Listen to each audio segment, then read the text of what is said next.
ஆலய நுழைவு போராட்டம் நடத்த போகிறேன் அப்படின்னு அண்ணன் சீமான் சொன்ன உடனே பார்த்தீங்கன்னா, இப்போ சேகர் பாபு என்ன சொல்லியிருக்காங்க, திரௌபதி அம்மன் கோயில் வந்து திறக்க போகிறேன்னு சொல்லியிருக்காங்க. அந்த பயம் இருக்கணும். உண்மையா பார்த்தீங்கன்னா, அதாவது அண்ணன் சீமான் என்ன சொல்லியிருக்காங்க, திரௌபதி அம்மன் கோயில வந்து நீங்க ஏற்கனவே வந்து திறக்க போகிறதா சொல்லிட்டு இவ்வளவு நாள் திறக்காம இருக்கிறீங்க. கேட்டா வந்து பல காரணங்கள் சொல்றீங்க. குறிப்பா வந்து அங்க இருக்கிற மக்களுக்கு இடையில பிரச்சனை இருக்குது.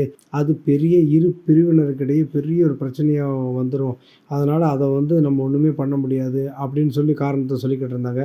ஆனா, அண்ணன் சீமான் வந்து உடனே ஒரு அறிக்கை வெளியிட்டாரு.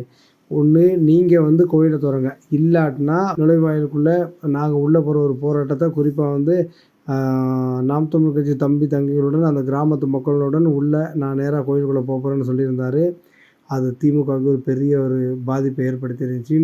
என்னடா நம்ம என்ன சொன்னாலும் சீமான் வந்து அதுக்கு முட்டுக்கட்டை போடுறாரே அப்படின்னு. உடனே பார்த்தாங்க, ஐயா சேகர் பாபு உடனே கோயில திறக்க போறேன்னு சொல்லிட்டாரு. அதுதான் சீமானோட அரசியலுக்கான ஒரு செல்வாக்கு அப்படின்னு சொல்லணும். கண்டிப்பா திரௌபதி அம்மன் கோயிலுக்குள்ள சீமான் உள்நுழைவு போராட்டம் நடத்தியிருப்பாரு. அது மிகப்பெரிய பேசும் பொருளா இருக்கு. மீண்டும் திமுகவுக்கு பின்னோக்கி வர வேண்டிய ஒரு நிலைமை ஏற்பட்டிருக்கும். அதை ஏற்கனவே புரிஞ்சுக்கிட்டாங்க. அதனால தான் உடனே இந்த முடிவை எடுத்திருக்காங்க அப்படின்னு நமக்கு இதுலேருந்தே தெரியுது. இதை பற்றி நீங்கள் என்ன நினைக்கிறீங்க? நாம் தமிழர் கட்சியும் நாம் தமிழர் கட்சி வளர்ச்சியை பற்றி நீங்கள் நினைக்கணும் மறக்காமல் கமெண்ட் பாக்ஸில் சொல்லுங்கள்.